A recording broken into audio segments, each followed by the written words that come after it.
Hello guys, this is Roger69501 and welcome to my channel. Oh yeah. Well, I'm gonna give you my thoughts for this week comics. Actually, it's more like this week Rebirth. So I'm gonna give you my thoughts for Green Lantern one shot. Check out that cover, really nice. Titans Rebirth, really nice cover. Green Arrow, check that out. We even have our DC Red Skull.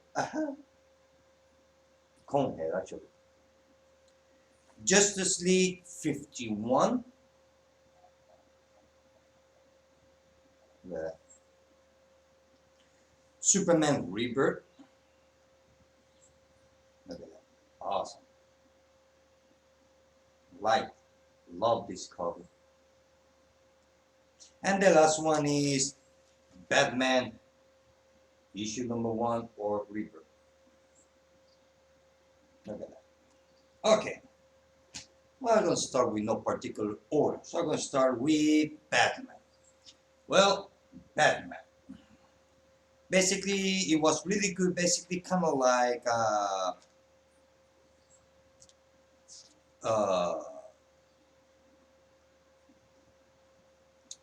easy. I mean, the story starts like an action movie. There's a plane over Gotham City. It blows up. It's gonna crash, as you can see here. Look at that. So Batman used his. No, I have to say that I love this full page panel. It was awesome. So he used the Batmobile, and then we had this guy on the Batcave. What's his name? Thomas. So kind of like figure out the speed of the plane, the distance from where the plane is and where he's at by using his Batmobile full speed, how long it's going to take, so he can use the ejector seat on his Batmobile. Kind of reminds me of Die Hard 3. Remember that? Back in the day, it was Die Hard 2? No, it was Die Hard 2. When John McClane was on the airport and he used kind of like ejector seat to kill the bad guys, more or less. Well, that just reminds me of that. Reminds me of the movie of Die Hard 2. What can I say? So the thing is that he climbs on the top of the plane. He put up a kind of like some mini rockets underneath of the wing. He tied himself up on the roof of the plane, and he's kind of like gliding the plane. I mean, I don't know how he can keep himself, how he can hold himself up on a plane at that speed.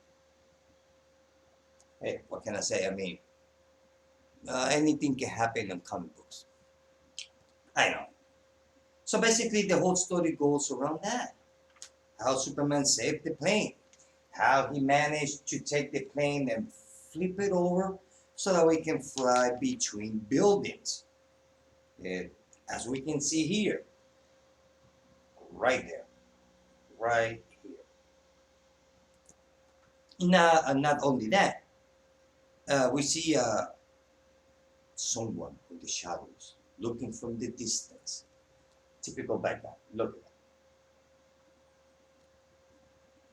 If that's a bad guy. The thing is that he gets saved by Gotham and Gotham Girl. Seems like they have superpowers, kind of like Superman and Supergirl. They can fly and they kind of like help the plane to land on the lake. That was it. Basically, was all the what he did with the plane, the things or a new thing that Batman can do, which I never saw that on the comic book before. Actually, Batman gliding a plane, a passenger plane for that matter. Uh, it was fun.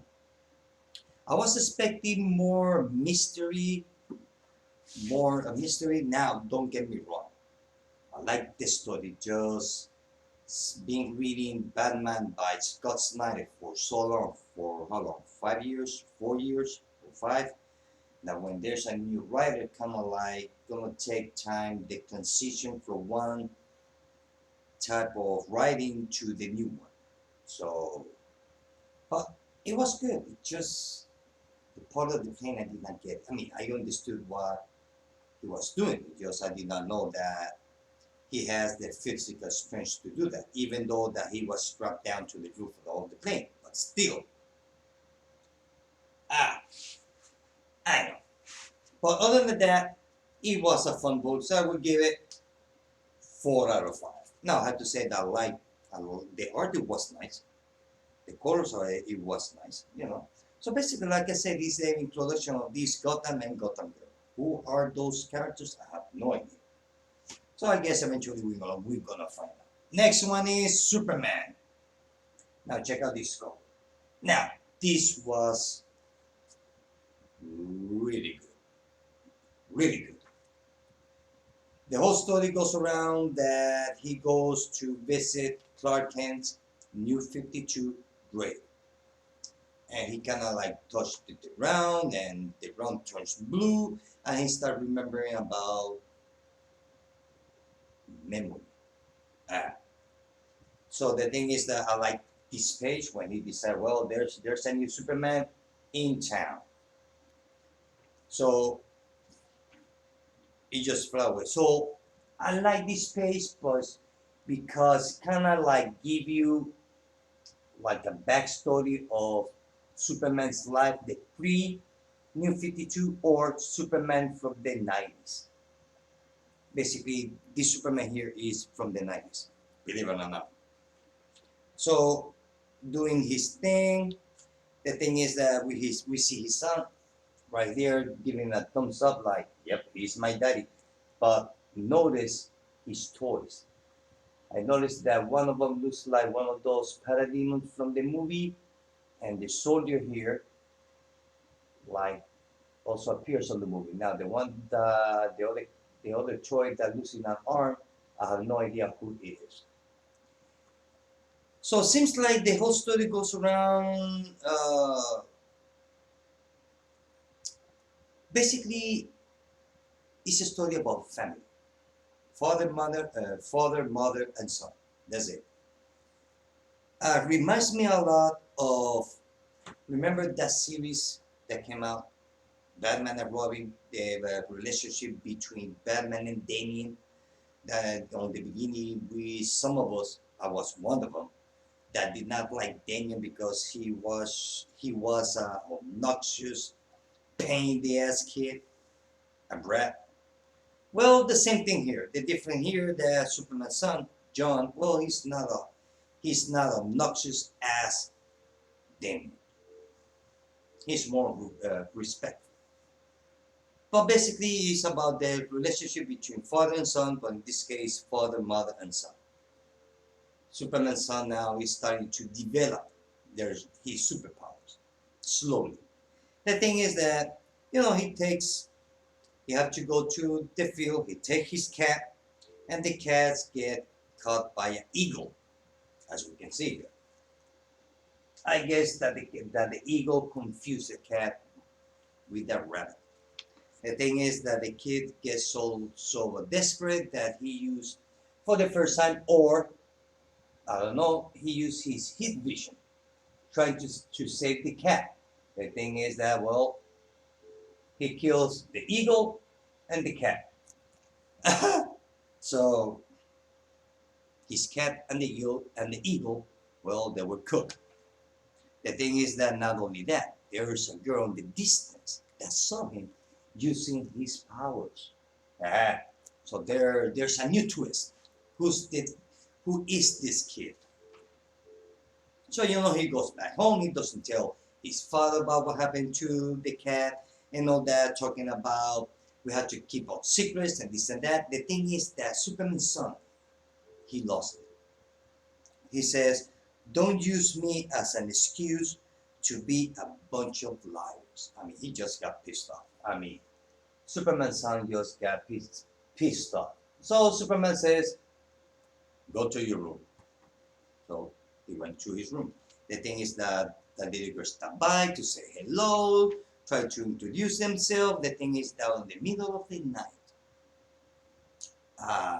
John hears some noises outside because he also has super hearing. So he hears somebody talking outside of his house. When he looks out the window, guess who he sees? Superman, Batman, and Wonder Woman. Not only that, while they are talking out there, look at that. Superman noticed that he's looking through the window. Look at that. Now, whether these characters are the real one or not, I don't know. If they are the real one, we'll have to say that they have some weird looking eyes. I mean, look at Wonder Woman's eyes. Look at that. Or Batman.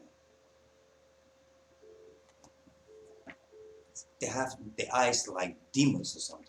The thing is that Superman tells his son, just like that, quickly and quietly, "You're coming with me." Look at that. Awesome page. And that was it. So it was kind of like the story was more about family, how his son is getting, that he's trying to adapt to the lifestyle of being lying, secret identity, and all that. So he's working on that. So whether this Superman that shows here on the end, whether he's the real one or not, I don't know.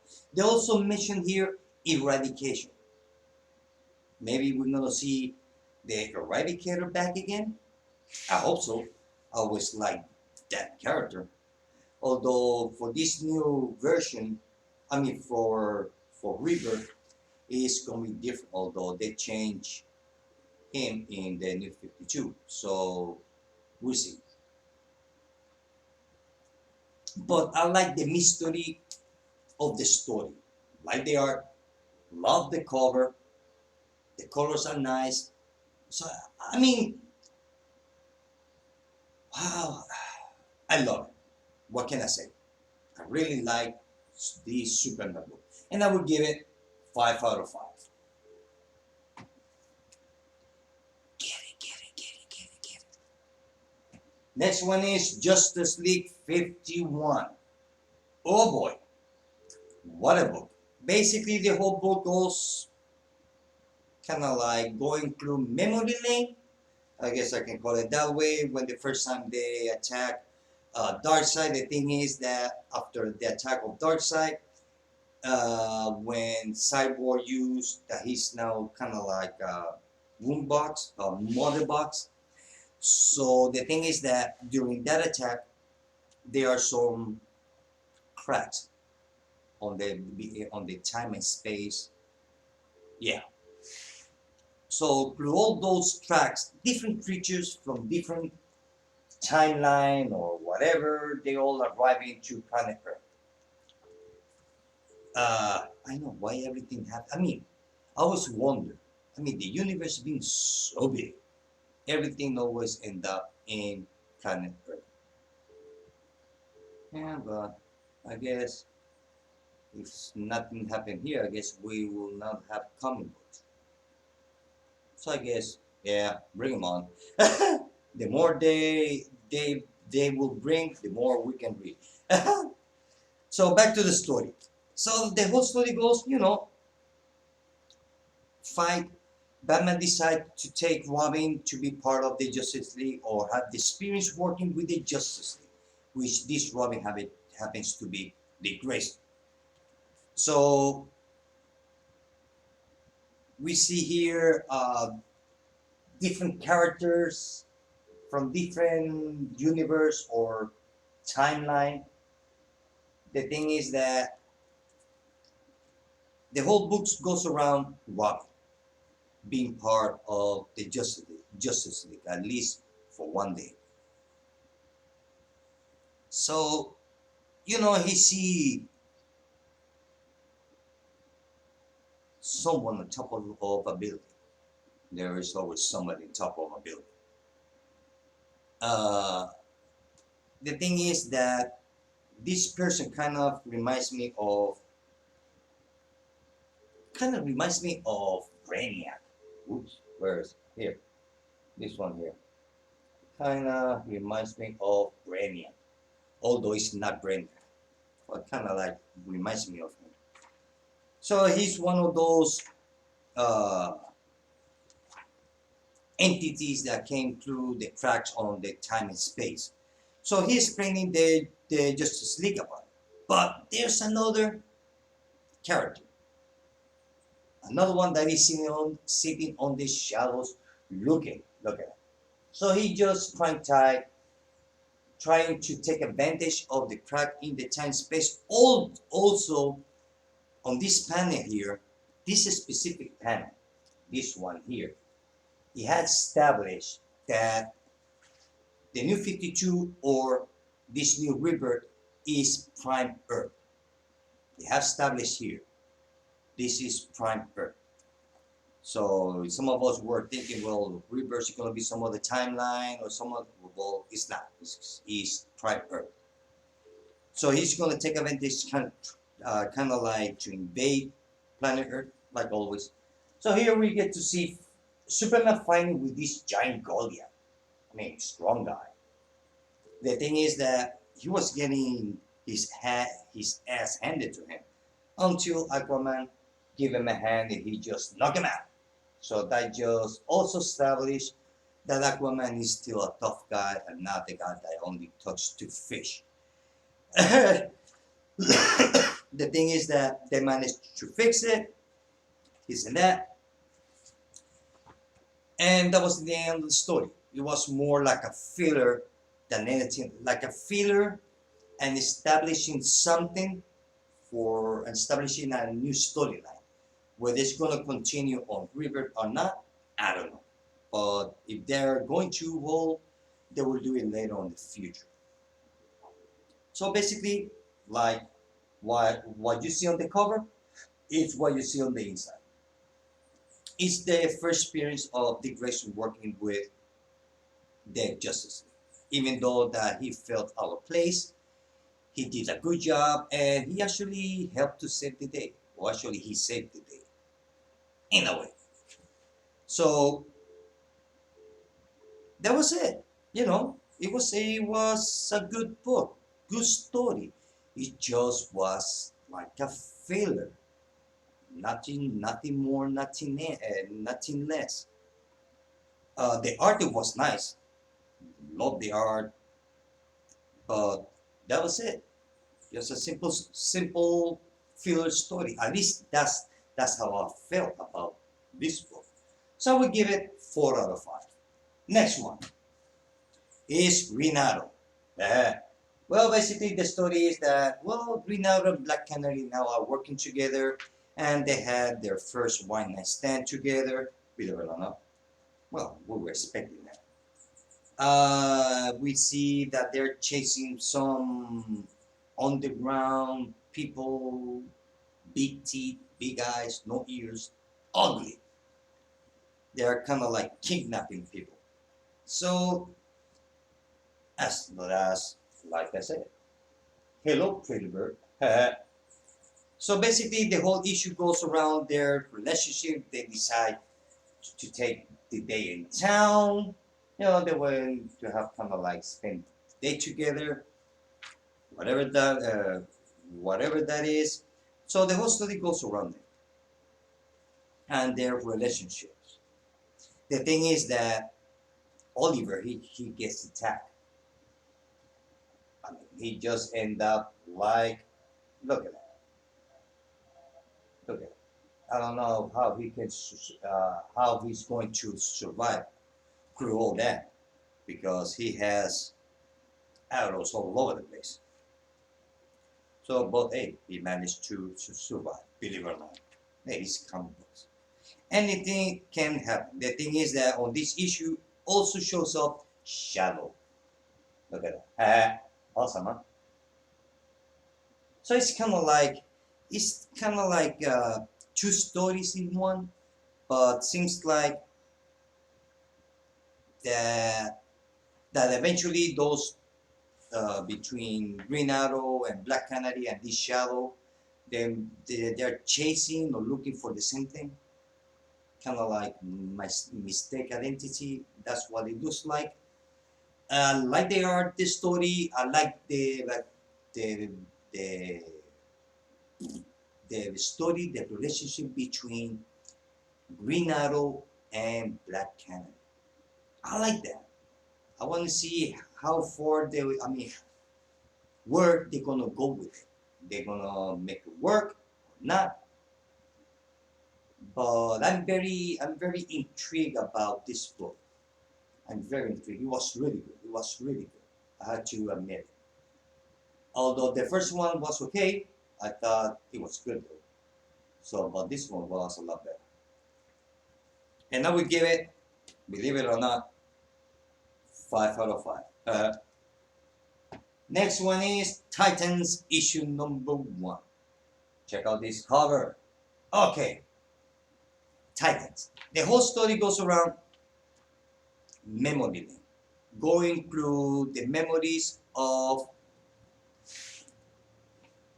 uh, what's his name?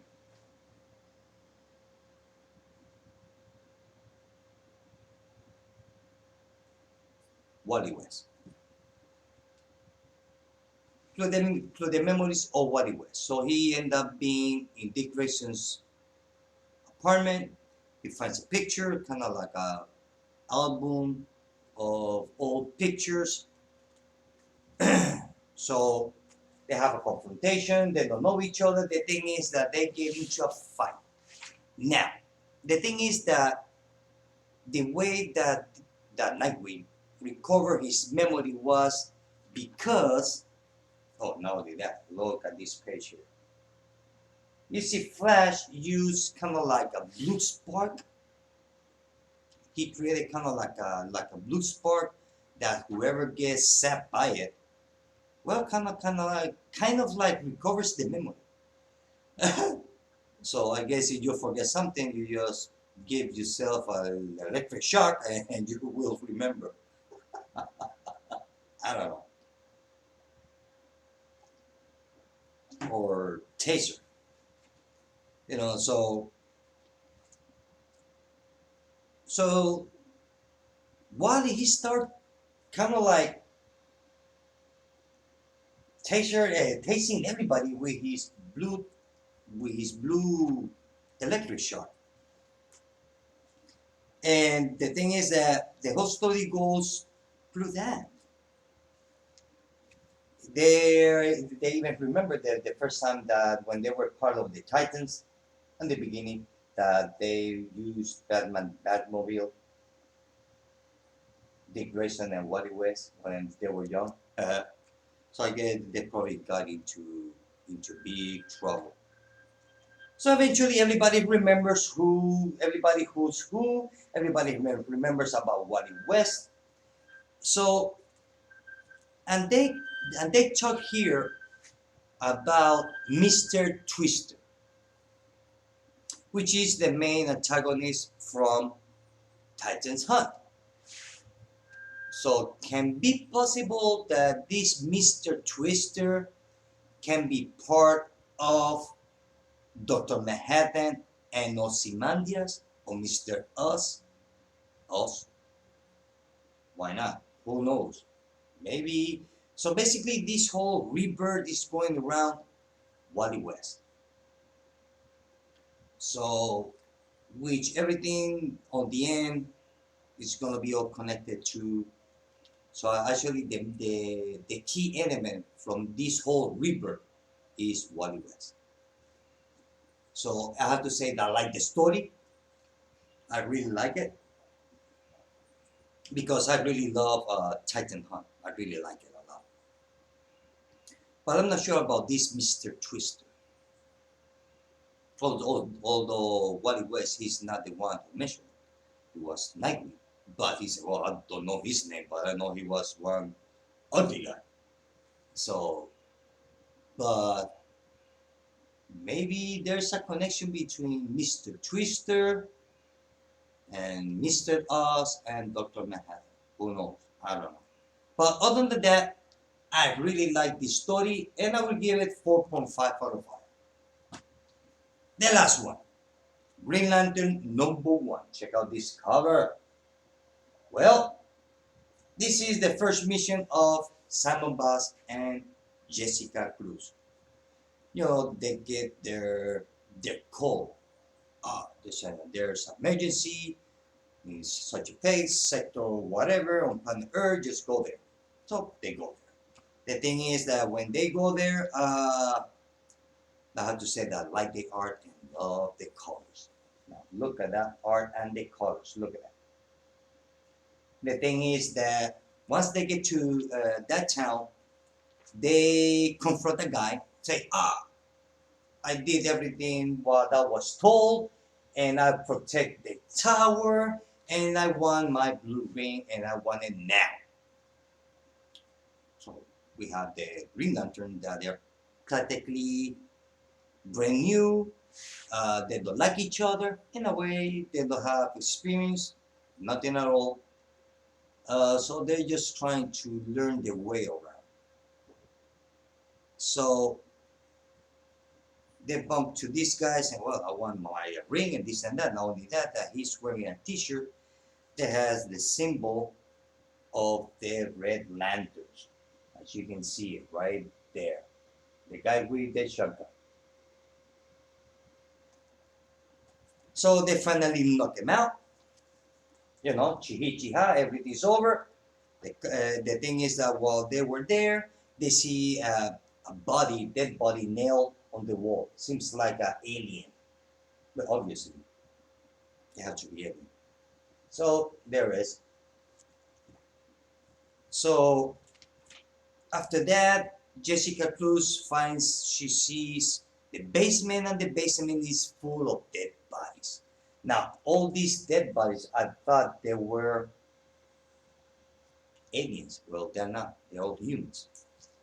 Which why they're there, I don't know. The thing is that they were trying to work. The thing is that suddenly uh, some energy start to develop and hurt Jessica Cruz. The thing is kind of like a tower rise from the ground, as you can see here.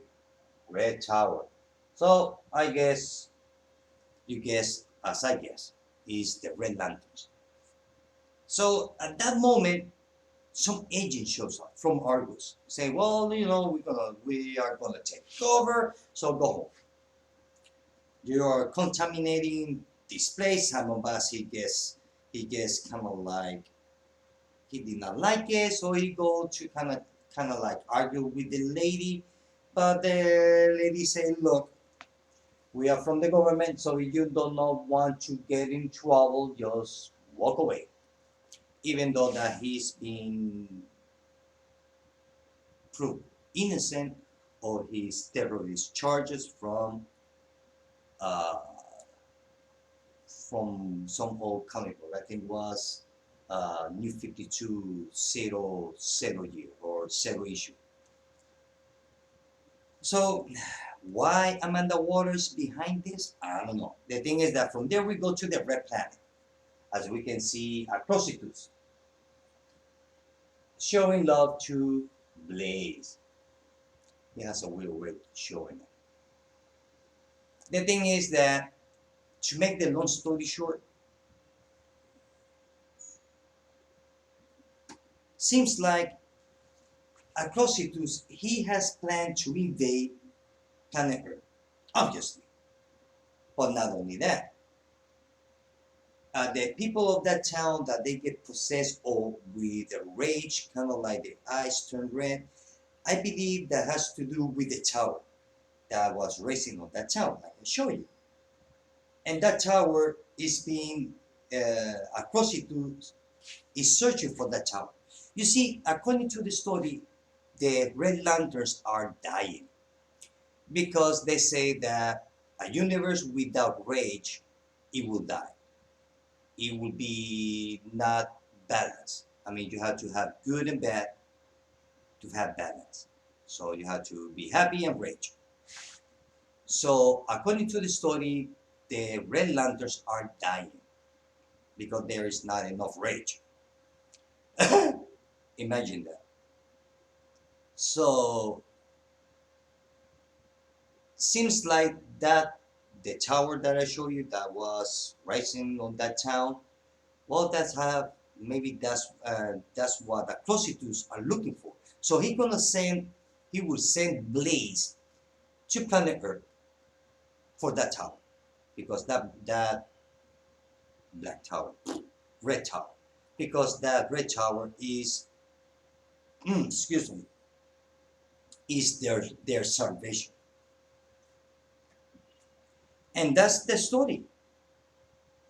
So, oh, not only that, Simon Bass,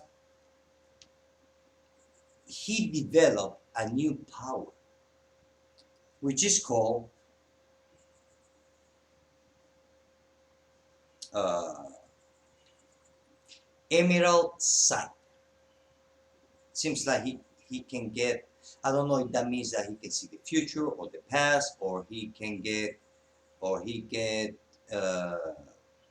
messages through telepathy, or he can read minds, or they can read his mind. I'm not sure what Emerald Sight actually is.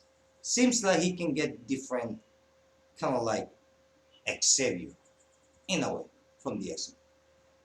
So we see Jessica Cruz. She's very, she's in trouble, surrounded by a bunch of civilians screaming rage. So I guess the pissed off lantern are coming to planet Earth, which happens to be the Red Lantern. And it was a good story. I like it. You know, I like the chemistry between Simon Bass and Jessica because Jessica, she's more, uh, even though that she's always afraid, but she's more smart in the sense that she likes to think things over. On the other hand, Simon Bass, well, just like a typical guy. He do stuff and then first and then he thinks later. And that's why he's always in trouble. So he's more impulsive. He's more like, why we have to go and apprehend that guy, why we have to think about it. You just go and get it. That's it. Get the job done. So that's the thing, the team up between Jessica and Simon Bass. One is real hyper, go get it, and Jessica, she's more down to earth. Let's see before we go. So that makes the balance. Kind of like a body cop movie. Same thing. Think of it of Little Weapon. Same thing. Same thing.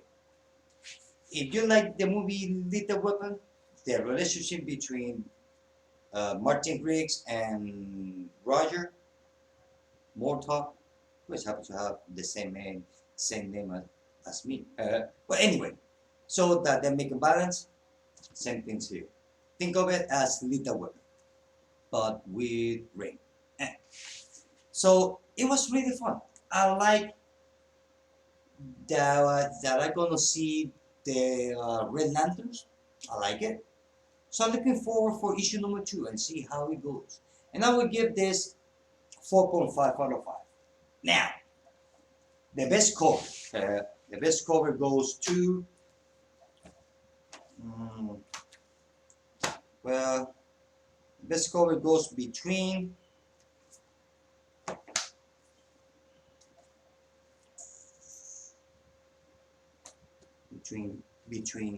Green Lantern with the best cover and Justice League. So I don't know which of the two I should have chosen. I was gonna choose Justice League. I like it more. And the best story goes, obviously, goes to Superman. He's the best story of this week. So before I finish, I had to say that so far I have no disappointment with the DC Rebirth in all the issues that I have read so far. Some of them they were good, some of them they were okay, but that doesn't make it, at least to me, doesn't make it disappointment. Uh, so I'm having fun reading this DC Comics Rebirth. And really I am. I'm very excited. I cannot wait for next week, this week, for this week's Rebirth. I just cannot wait. It's been fun so far. Uh, and that's it, like I said, I have no complaints. No complaints so far with the DC Rebirth, DC Comics Rebirth. So I have no complaints at all. So I hope that everybody had an excellent weekend. And before that I finish, I want to wish, a little bit late, I hope that everybody have an excellent Father's Day. So happy Father's Day to those viewers that they are fathers or they're going to be future fathers.